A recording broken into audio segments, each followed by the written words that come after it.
여러분 안녕하십니까? 새롭게 하소서 김학중 목사입니다. 안녕하세요. 김정아입니다.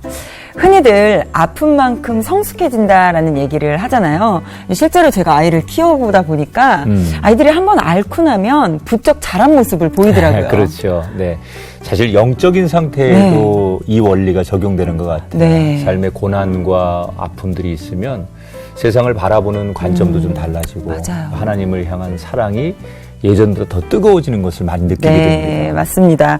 오늘 새롭게 하소서에서 모신 분 역시 바로 그러한 고백을 들려주시는 분입니다. 이분의 사연 먼저 영상을 통해서 만나보겠습니다. 허허벌판 아무것도 없던 황량한 땅. 결혼 반지를 팔아서 마련한 개척 자금으로 성도 2명과 함께 천막교회를 시작했습니다. 35년간 눈물로 기도하며 섬겨온 교회는 성도 5,000명으로 놀라운 부흥의 열매를 맺었습니다. 그러나 갑자기 찾아온 병마, 생각지도 못한 암투병의 고통 속에 철저한 연단의 시간을 보내야 했습니다. 침샘암 판정과 4년 만의 재발, 그리고 18시간의 대수술, 말 한마디 할 수 없는 고통의 나날들을 시로 승화시킨 김신성 사모. 여전히 후유증으로 고통받지만 아픔 가운데 더욱 하나님을 붙잡고 그분과 가까워졌다 고백하는 김신성 사모의 이야기를 들어봅니다.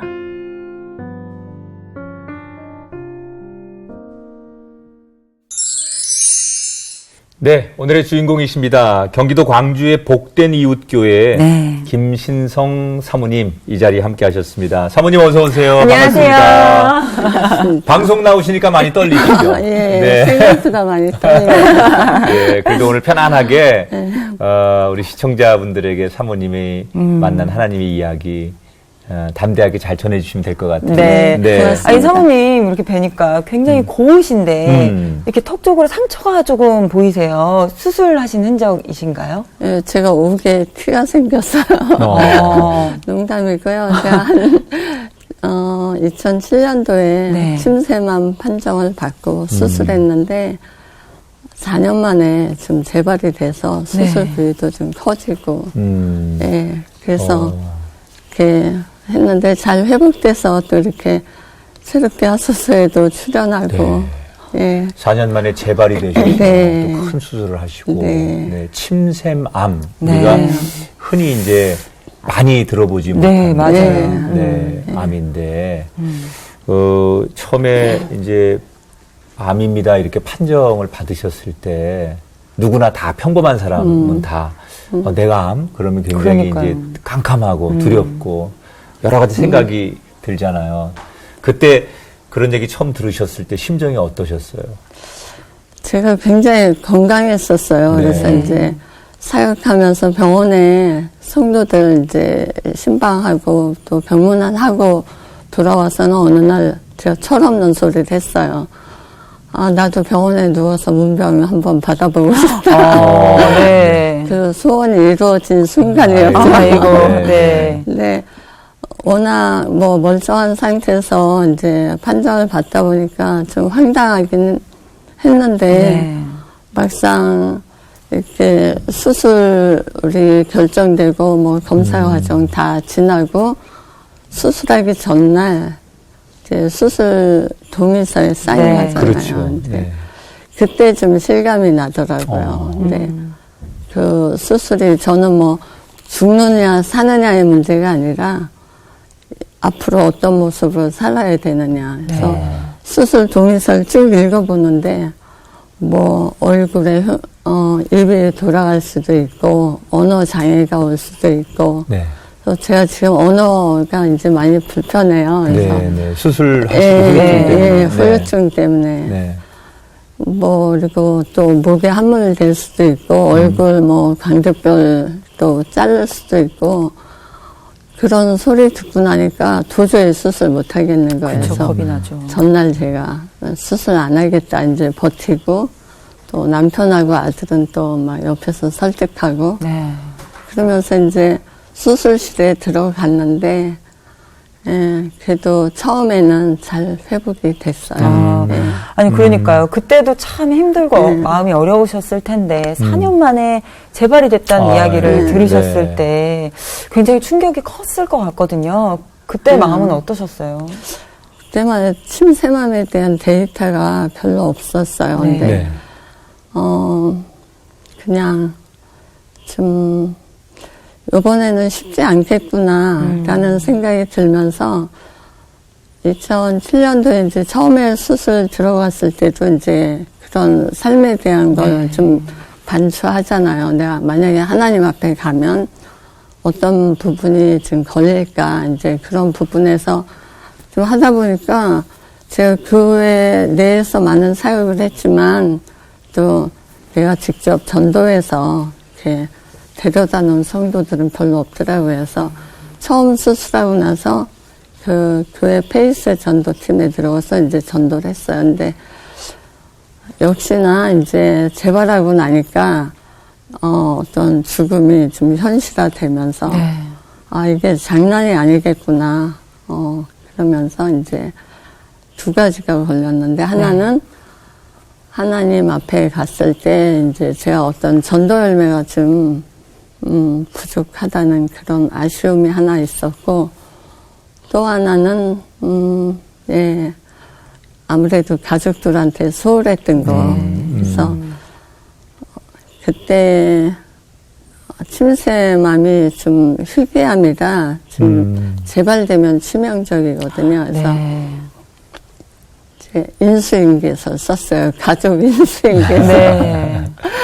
네. 제가 만약에 어떻게 되면 교회 장로님이나 뭐 권사님들이 목사님 그냥 혼자 살게 안 할 것 같더라고요. 그래서 이제 이런 부분에서 좀 도와주십시오 하는 그런 인수인계서를 작성하고 하나님 앞에 근데 담대함이 있었어요. 뭐 이러다 이렇게 가면 또 영광이지. 네. 또 죽으면 하나님 앞에 가지. 의외로 좀 담대함이 생겼어요. 아니 근데 재발하셨을 때 아드님께서 군대에 가 있으셨어요? 예. 그러면은 그 소식을 들으셨나요, 아드님도 그럼 그때 당시에? 아들이 이제 영국에서 석사 마치고 늦은 나이에 입대를 했어요. 그래서 이등병이었는데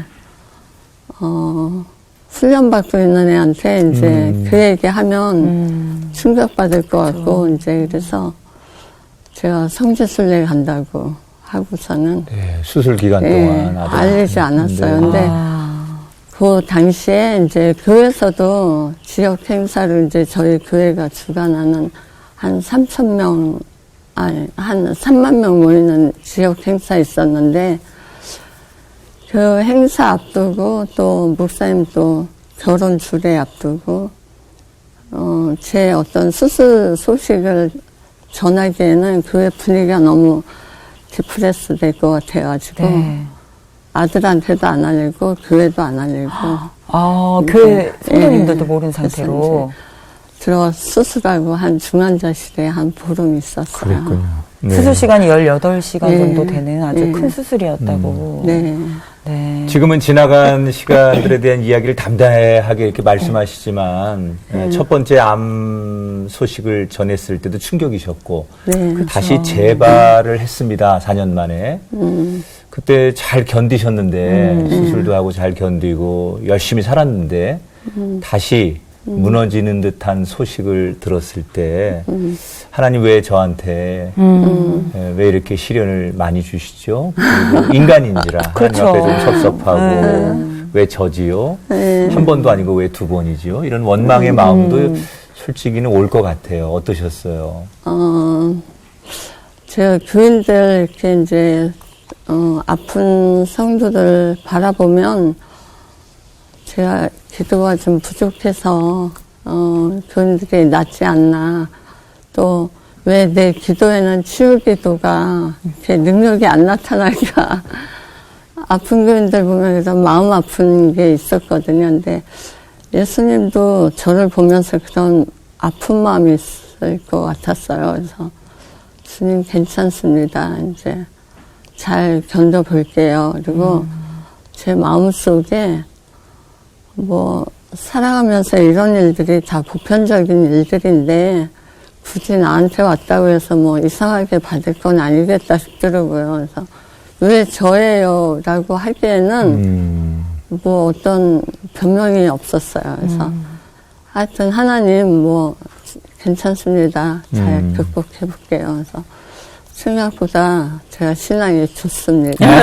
그러시네요, 정말. 한번 견뎌볼게요. 그리고 그냥 담대하게 나가는 네. 거예요. 네. 아니, 근데 사실 그 암이라는 것이 수술도 수술이지만 수술 후에 치료 과정이 더 힘들다고들 많이 하거든요. 그 치료 과정들은 또 어떻게 견뎌내셨어요? 예. 이게 수술이 구강 쪽이다 보니까 또 방사선 30회 하고 나니까 일반이 완전히 만신창이 되고 또 먹을 수도 없죠. 네. 말할 수도 없죠.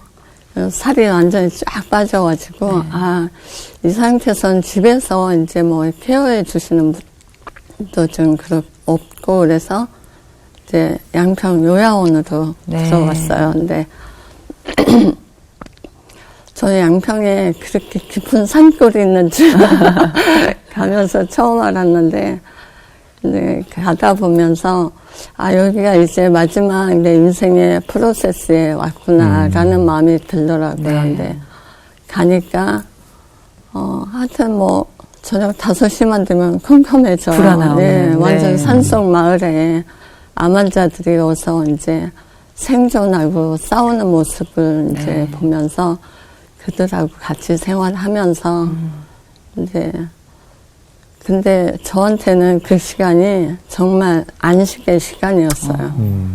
저만 그렇군요. 생각하고 피곤하면 쉬고 또 오전에는 열심히 산에 이제 암 환우들하고 산행하고 오후에는 이제 제가 그림을 좋아해서 이제 그림 그리고 음악 듣고 또 양평에 좀만 나오면 좋은 데가 너무 많더라고요. 그래서 이곳에서도 이제 오늘 하루 잘 살아야 된다. 저는 그냥 오늘 하루만 잘 살자 이제 그런 모토로 살다 보니까 마지막 프로세스라고 생각하고 들어왔는데 하나님의 은혜가 너무 큰 것 같아요. 네. 얼마나 계셨어요? 그럼 그래서 한 3년 있었어요. 그러셨군요. 오히려 그러면 더 건강이 좋아지시고. 네. 지금 이제 뵈니까 이제 말씀하시는 게 조금 불편하신 것 같은데, 그리고 이제 저희가 추측하건데 그래도 잡수는 거라든지 이런 것들이 조금은 정상인들보다는 어려움도 있을 수 있겠다. 근데 뵈니까 영적인 느낌은 굉장히 건강하신 것 같아요. 현재 건강 상태는 어떠신 거예요? 지금 뭐 아직 이제 후유증이 좀 생각보다 심하더라고요. 그래서 말도 좀 불편하고 먹는 것도 좀 남보다 한참 천천히 먹고. 근데 오히려 영혼은 이제 새로운 세상을 보게 되고 또 세상을 다르게 보는 시각이 열려가지고요. 굉장히 건강해요.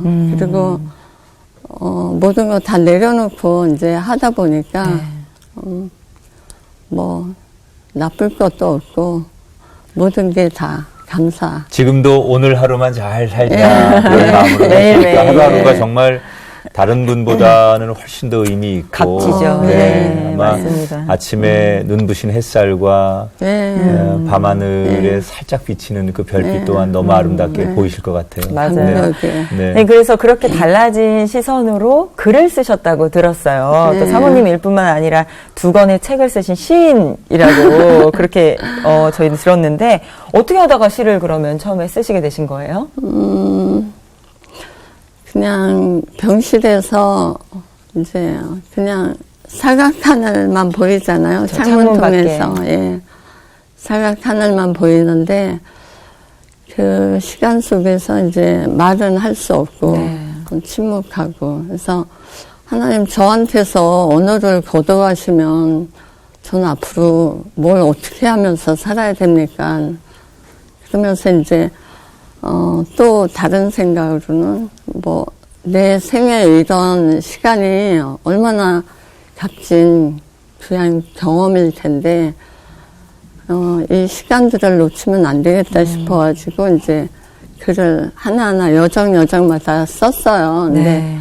써놓고 났는데, 암 환자들이 이제 가슴에 들어오더라고요. 네. 근데 암 환자들이 이게 뭐지 하는 동안에 이제 소외되는 그 소외감, 또 외로움, 또 일상에서 이제 이탈감, 슬픔, 이런 것들이 육체적인 고통도 힘들지만 그 정서적으로 이제 그 박탈감이 굉장히 심해요. 그래서 제가 이제 경험하다 보니까 그분들하고 이걸 좀 나누면 좋겠다. 제가 병원에 있을 때 여러분들이 많은 책을 갖다 주셨는데 제가 읽어보는 책들 중에 그래도 공감이 갔던 부분들이 그 이희대 박사님이 쓴 차라리 암은 축복입니다. 이제 이런 네. 암 환자들이 쓴 책들이 공감이 되더라고요. 그래서 이제 나만 힘든 게 아니고 이 사람들이 이런 과정을 거쳤구나. 이제 그런 것들을 같이 공감하면 좋겠다 싶어가지고 책으로 냈어요. 네. 그러다 보니까는 2권의 시집이 나왔어요. 네, 여기 예쁜, 정말 예뻐요. 네. 누워서 본 하늘. 네.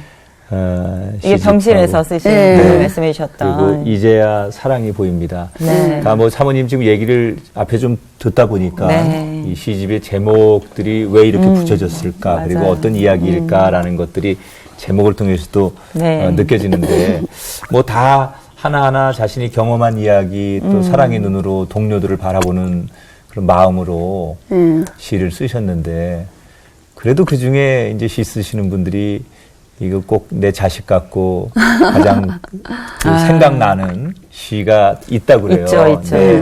사모님에게는 이 시집 중에서 어떤 시가 제일 그래도 좀 오랫동안 남습니까? 이 시들이 다 이제 체험해서 이제 생활 속에서도 체험하면서 쓴 사연 있는 시들이라 저한테는 다 각별해요. 근데 그렇죠. 이제 아무래도 아들이 이제 군대 가 있는 동안에 제가 아팠고 네. 그래서 그 아들의 눈물이라는 시가 있어요. 그게 제일 아들의 눈물. 네. 그러니까 아까 이제 군대 훈련소에 있을 때 엄마 성지순례 갔다 올게. 한 달 동안 아들을 몰랐는데 나중에 아들 알게 됐을 거 아니에요. 병실에 왔을 거 아니에요. 병실에는 못 왔고요. 이제 휴가 나와서 네네네. 퇴원하고 이제 얼굴 엉망으로 된 상황에서 이제 만나고 거죠. 네. 그때 아무런 인포메이션도 없이 이제 아들도 얼마나 충격이었을까요? 예. 그 모습을 보고 쓰신 시인 건가요? 아들의 눈물? 네네네. 그러니까 정말 그때 병실에서 엄마를 보면서 흘렸던 아들의 그 눈물. 네. 그래서 그 아들의 눈물이라는 시를 정아 씨가 한번 좀 목을 좀 가다듬고. 네, 엄마의 마음으로 한번 좀 네. 낭송하시면 좋을 것 같아요. 한번 들어볼게요. 아들의 눈물. 아들의 눈물, 김신성. 병원에 있는 동안 군복무하는 이등병 아들의 마음이 아플까봐 성지순례 간다고 했다. 언제 돌아오냐 묻기에 한 달쯤 걸릴 거라 답했다. 2달 뒤 아들이 휴가를 나왔다. 기가 막혀 아무 말도 못하고 꺽꺽대다 나를 안고 우는 아들, 아빠의 어깨를 안아주는 아들. 새 식구는 말이 아닌 눈물로 묻고 답했다. 아들이 말했다. 엄마, 마음이 너무 아프다. 나는 마음이 아픈 게 더 힘들 것 같아 미안했다. 하지만 아들이 아닌, 남편이 아닌 내가 아파 감사했다. 그날 밤 아들의 눈물을 보며 나는 살아야 한다는 명분을 찾은 듯 하나님께 구했다. 하나님, 아직은 더 살아야 될 것 같아요. 네. 네. 아니, 왜 이렇게 울리세요? 아이고, 그래. 아들이 그랬기 때문에 더 아마 이게 와닿는 것 네. 같아요. 뭐, 딸도 있고, 또 뭐, 남편도 있고 하지만, 아들이 흘리는 눈물. 그럴 것 같아요. 네. 아들이 그렇게 눈물을 흘릴 때, 아드님 덕분에 더 내가 살아야 된다는 그 명분을 찾았다라고 말씀하셨는데. 아드님이 외아들이세요? 예, 아들 그러니까 하나. 얼마나 더 아들도 엄마에 대해서 또 그렇죠. 엄마도 아들에 대해서 예. 그때는 사실 아들에 대해서 내가 이 아이를 못 볼 수도 있겠구나. 그쵸. 네, 생애 마지막이라고 생각을 하셨으니까. 네. 친구 같은 아들인데, 예. 그리고 아마 이 시가 예. 뭐 사모님에게 아드님의 상황의 이야기지만 네. 정말 많은 암 환자분들 가족의 이야기, 누군가의 이야기가 될 수 있기 때문에 더 뭔가 울림이 있었던 게 아닌가라는 생각이 들었어요. 우리 사모님 원래 좀 이렇게 글 쓰시는 달란트가 있으셨어요? 예. 아니, 뭐. 원래 어떤 비전을 좀 가지고 계셨는지 궁금해요. 제가 공부도 이제 문예창작을 했지만, 저 원래 소설가가 되는 게 꿈이었는데, 네. 전도사님을 만났네요. 그러게요. 그 표현들이 정말 그런 맞아요. 글을 아주 쓰신 정서들이 많이 담겨 있는데, 어떻게, 원래 집안이 다 기독교 집안이셨어요? 예, 제가 이제 4대째였는데, 저희 할아버지가 이제 영화세례 받으시고, 감리교 목회를 하셨고, 네. 저희 아버지도 이제 경기도 강화에서 감리교 목사로 목회를 하셨어요. 그래서 저는 그냥 자연스럽게 어려서부터 그냥 교회밥을 먹었는데, 네. 지금까지 교회밥을. 그러게요. 그럼 원래는 내가 이렇게 목회자의 아내가 되겠다라는 그런 생각은 안 하셨어요? 전혀 안 했죠. 저는 원래 놀기 좋아하죠. 잠 많죠. 또 제가 막내로 커가지고 네. 이렇게 남을 이렇게 배려하고 이러는 걸 잘 못해요. 마음은 그렇지 않은데 해서 제가 전도사님하고 결혼한다고 하니까 주변에서 다 놀래고 네. 예, 가족들이 더 많이 놀랬죠. 네가? 그런 이제 분위기 자체는 영적으로는 그렇죠. 오늘 4대째 또 목회자 가정이셨고 했기 때문에 이런 것들에 대한 아마 뿌리는 좀 있었을 그렇죠. 텐데 맞아요. 쉽게 결정을 못 하셨는데 그러면 어떻게 해서 요 얘기가 중에 어떻게 해서 언제? 지금 그분을 만나셔서 두 분이 결혼을 하셨는지 어떻게 두 분이 만나신 거예요? 제가 인천에서 이제 그 감리교 선교센터에 잠깐 근무한 적이 있어요. 네. 근데 그때는 전도사님이었죠. 이제 어느 날 와서 소금선교회 회장을 맡고 있대요. 그래서 부루 신학생 돕기 찻집을 하는데 자선 찻집 하는데 저한테 이제 티켓 좀 팔아달라고 네. 10장을 가지고 와서 저한테 맡겼는데 저는 그 당시에 이렇게 보는 사람들이 다 부루 신학생들이었거든요. 네. 그래갖고 그냥 묻어두고 있었어요. 근데 어느 날 전화 왔더라고요. 날짜도 잊어버리고 있었는데 그래서 좀 비가 와서 손님이 너무 없다고 저한테 좀 와서 커피 마시고 가래요. 그래서 이제 조금 냄새가 나는데. 그래갖고 좀 뜨끔하길래 제가 그때 한 장에 500원씩이었는데 이제 5,000원 거금이었어요. 그 네. 당시에는. 그래서 5,000원을 담아가지고 이제 가서 커피를 마시고 왔는데 그 다음 날부터 이제 전화가 오기 시작하더라고요. 그래서 처음에는 뭐 그냥 인사 전화인가 보다 그랬었는데 그 다음 날부터 정확히 1시만 되면 전화 오는데 그 작업에 매일매일. 네. 제 그 꼬임에 넘어가서 매일 그 시간에 전화가 오면 이건 아주 그때 전도사님도 계획하신 것 같아요. 1시쯤 되면 나를 생각할 거야. 이렇게 하시면서 요쯤에 전화해야지 이렇게 계획하셨을 것 같은데. 그 전화를 계속 받다 보니까 예. 정도 들고 대화가 자꾸 되다 보니까 뭐 일단 대화가 좀 통하긴 했어요. 네.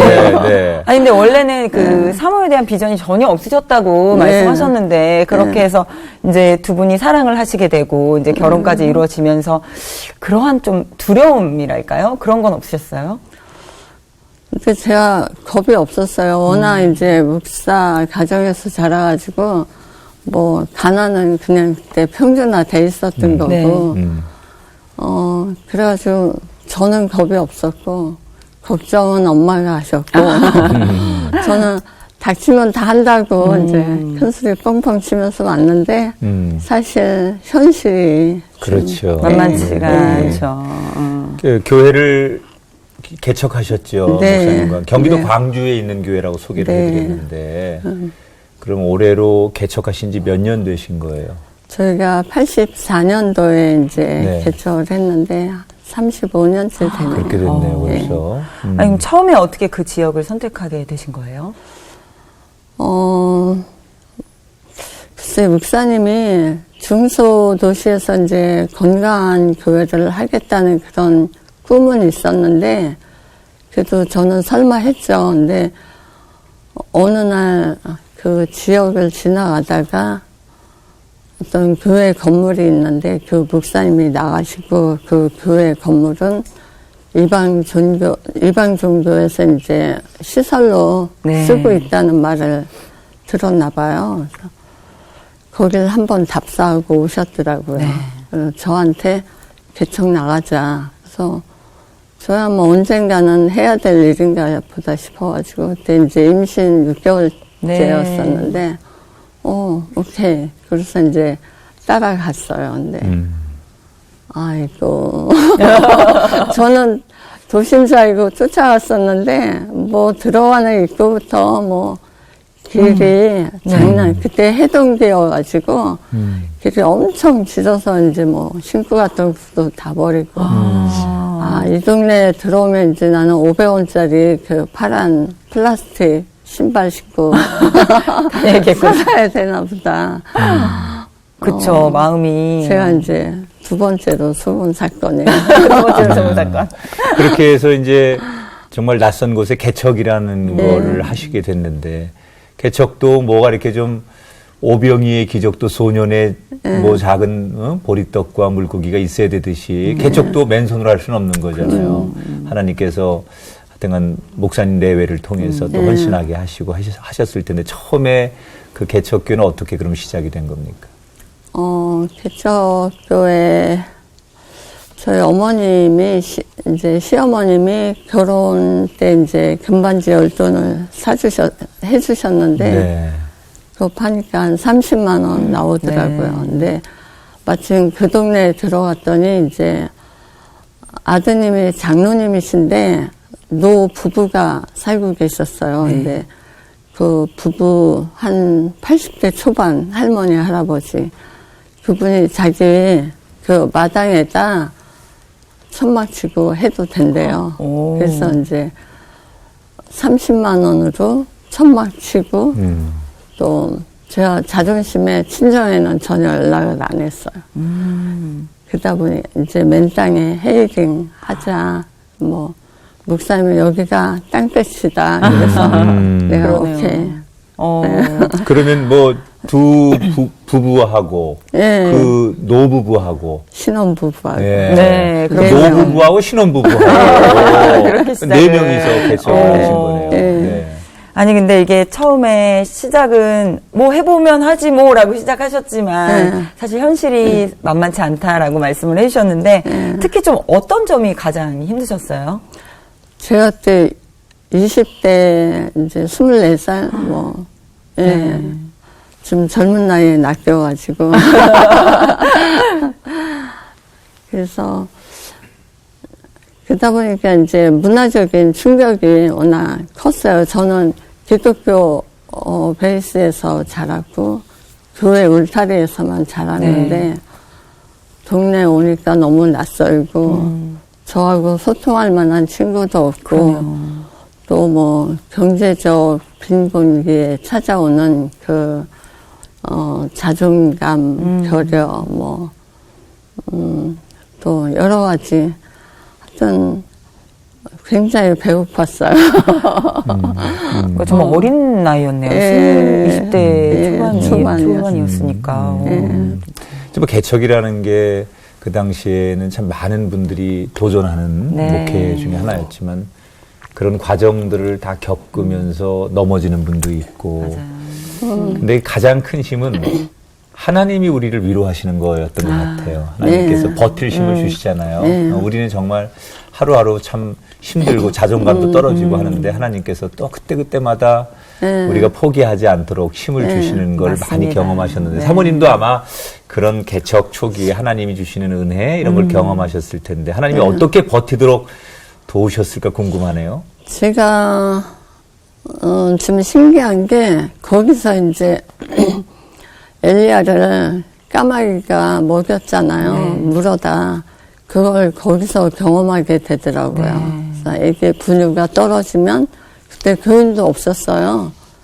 근데 아침에 나와보면 분유 한 통 와 있고 또 누가 쌀도 갖다 놓고 간장이 떨어졌는데 간장이 있더라고요. 네. 그러니까 그런 생생한 하나님이 내 형편을 아시는구나, 이제 보고 계시는구나, 이제 그걸 생각하니까 그때 이제 그런 위로가 있었고 저희 아버지한테서 이제 편지가 왔어요. 네. 친정 아버지. 친정 아버지한테서. 근데 나는 개척의 의미를 너무 잘 알고 있어서 너희들 생각할 때마다 너무 가슴이 아프다. 근데 내가 경제적으로 도움은 줄 수 없다. 내가 경제적으로 주는 만큼 너의 그 고난이 연장이 되기 때문에 하루에 성전에 7번씩 올라가며 기도한다. 이러면서 사랑한다. 라는 편지를 받고 사실 저는 그때 기도보다는 돈 봉투가 훨씬 더 그죠, 그때는. 절실했을 때인데 그래도 그 편지를 보면서 아버지가 또 부모님이 내 고난에 함께 참여하고 있구나 싶으면서 잘 이겨야 되겠다. 그 친정 아버지의 그 짤막한 편지 한 통이 어쩌면 아빠와 딸 관계이기도 하지만 사역자로서 내가 어떻게 살아야 되는지에 대한 그 나침판 같은 그런 메시지였을 것 같아요. 철저히 그냥 홀로서기를 아버지 편지를 통해서 홀로서기 이거 내가 안 하면 이거 계속 연장되는구나 싶으면서 이제 어떤 그 광야에 혼자 떨어졌을 때 느낌이었었는데 그 상황이 훈련 과목도 다양하잖아요. 인간관계 훈련 여러 가지. 근데 그럼에도 불구하고 그게 나침반 역할을 했던 것 같아요. 정말 그러네요. 네. 근데 사모님 그때 그 시절을 잊지 않고 지금도 개척교회 목사님과 사모님들을 또 많이 돕고 계시다고 들었어요. 어떤 식으로 돕고 계신 건가요? 저는 이제 그 시기를 지나왔지만 또 목사님들 생각하면 너무 가슴이 아파서 저희 교회에서 이제 일주일에 한 번 지역교회 개척교회 섬김 팀이 있어요. 네. 그래서 이제 일주일에 한 번 개척교회 가서 이제 그 교회 전도를 해주는 프로그램이고 또 교회 개척교회에 이제 주일날 10명씩 가서 예배 같이 참석하고 네. 헌금해주고 이제 목사님 식사 대접하고 네. 예. 아마도 이제 목사님 사모님이 개척교회를 해보셨기 때문에 그런 과정과 아픔들을 공유할 수 있고 또 나누고 싶고 그래서 아마 그런 사역을 하실 텐데 지금은 5천 명이 출석하는 큰 네. 교회로 맞아요. 성장을 하셨는데 다 하나님의 은혜고 은총이지만 목회를 하시면서 가장 큰 하나님의 사랑이요 또 축복이라고 하면 목회 여정 가운데 어떤 걸 드실 수 있겠습니까? 아무래도 이제 저희 교회가 성장해서 섬기고 나눌 수 있는 그 축복이 제일 큰 축복이고요. 또 그걸 하기 위해서 이제 성도들이 각 곳에서 네. 이렇게 헌신하는 모습 보면 너무 이제 감동이죠. 예. 건축도 몇 번을 하셨죠? 개척교회니까 뭐 계속해서 건축을 하셨을 텐데. 예, 저희가 천막 6평으로 시작을 했는데 1년 만에 이제 한 30명이 왔어요. 네. 그러다 보니까 이제 자리가 좁아서 조립식, 그 다음에 한 9번 이제 증축하다가 2000년도에 멋있게 예배당 짓고. 네. 평생 한 번도 안 짓고 목회하시는 분 있는데. 그러게요. 뭐 그렇게 그래서- 많은 또 성전 건축을 하셨으면 그건 하나님 앞에 또 하여튼 뭐, 한 해마다 이렇게 좀 늘려나갔었는데, 성도들이 다 이제 벽돌 짐 짓고 네. 직접 손으로 네. 늘려. 제 조카가 어느 날 와서, 이모 여기 난민촌 같아. 그래서 이렇게 늘려 나오다 이제 앞에만 좀 번듯하게 해놓으니까 뒤에서 보면 좀, 하나님 앞에 죄송하죠. 그런 초라한 교회. 해서, 근데, 이제, 건축하고 나니까 네. 좀 마음이 뿌듯하고 하나님한테도 그렇죠. 하나님 저 잘했죠. 그러게요. 정말 잘하시고 네. 네. 아니, 우리 사모님도 사모님이지만 교회도 이렇게 어려운 광야의 시간을 통과하셨어요. 근데 지금 이 시간에도 그 연단의 시간을 갖고 계신 분들이 참 많이 있으실 거잖아요. 그 길을 통과해 오셨으니까 그분들께 혹시 들려주고 싶으신 이야기가 있으시다면 어떤 게 있을까요? 제가 아파 있을 때 이제 시편을 많이 묵상하게 되더라고요. 이제 시편 말씀이 더 이제 살아서 움직이는 것 같고, 근데 시편 31편 7절에 있는 말씀. 내가 주의 임재하심을 기뻐하고 즐거워할 것은 주께서 나의 고난을 보시고 또 환난 중에 있는 내 영혼을 아셨으며, 그런 말씀, 그 말씀에 힘입어서 또 하나님이 내 형편과 고난을 아시고 보시고 계시니까 언젠가는 하나님의 임재하심을 좀 기뻐하고 즐거워할 날이 오지 않을까라는 그런 마음으로 잘 이겨주셨으면 좋겠다는 마음입니다. 네. 아마 많은 분들에게 지팡이처럼 힘이 되는 말씀일 것 같고요. 우리 사모님은 어찌 보면 하나님께서 좀 더 있어라 이래서 연장시켜 주시는 거고 또 정말 그렇게 하루를 천년처럼 행복하게 의미 있게 살고 계세요. 그래서 뭐 사모님뿐만 아니라 저희도 건강하지만 언젠가 하나님 부르시면 그 부름 앞에 누구도 거역할 사람이 없기 때문에 우리 모두 다 하나님 앞에 서야 되는 사람인데, 언제까지일지는 모르지만 하나님이 나를 부르시는 그날까지 내가 살아야 한다면 이렇게 살고 싶다라고 하는 자기의 소망과 계획, 또 기도 제목도 있으실 것 같아서 여쭤보겠습니다. 그냥 제가 뭐 이긴 게 아니라 하나님 은혜로 여기까지 왔는데, 뭐 기도 제목이라면 저희 교회가 더 많은 섬김과 나눔이 있는 교회가 됐으면 좋겠다는 마음이고, 또 뭐 가정적으로는 역시 목사님 행복한 목회 했으면 좋겠고, 네. 저희 아들이 지금 영국에서 박사 과정 3년 차예요. 그래서 국가 안보 정책 이제 연구하고 있는데 박사학위 잘 받았으면 좋겠고, 이제 4월에 손녀딸이 나와요. 그러시구나. 보고 싶으시죠? 너무 기대되고 이제 궁금해요. 이제 그래서 잘 순산해서 건강한 아기 만났으면 좋겠고, 또 제 개인적으로는 정말 오늘만 잘 살자. 그래서 하루하루 기쁨으로 살면서 좋은 글 많이 쓰면서 이제 좋은 작가로 또 하나님 앞에 정말 좋은 딸로 그렇게 살아가고 싶은 마음이야. 네. 아, 사실 우리 사모님 어떻게 보면 참 쉽지 않은 일이거든요. 그 육신의 그런 아픔들, 그리고 그런 투병 과정을 아름다운 시로 또 전도의 삶으로 바꿔서 승화시키면서 삶을 살아가고 계세요. 근데 그런 말이 좀 떠오르더라고요. 상처 많은 조개가 아름다운 진주를 만들어낸다. 그렇죠. 네. 지금까지의 삶을 통해서 아마 정말 아름다운 진주들이 많이 나왔고 앞으로도 그 아름다운 진주들이 어딘가에 많이 생겨날 수 있을 거라는 그런 마음들이 듭니다. 네.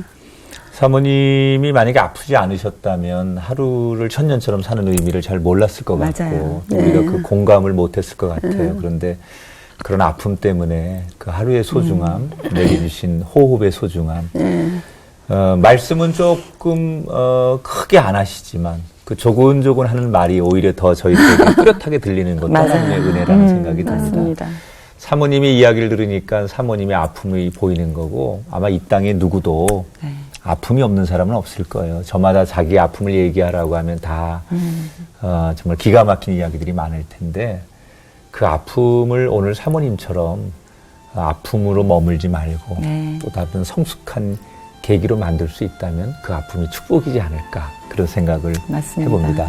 우리 김신성 사모님 더 건강하시고요. 네. 좋은 글도 그리고 또 목사님과 교인들 그리고 아드님 네 분, 태어날 또 자녀까지도 함께 행복한 지금처럼 밝게 웃고 행복하게 사실 수 있는 분이 되길 저희가 응원하고 기도하겠습니다. 오늘 함께해 주셔서 고맙습니다. 고맙습니다. 감사합니다.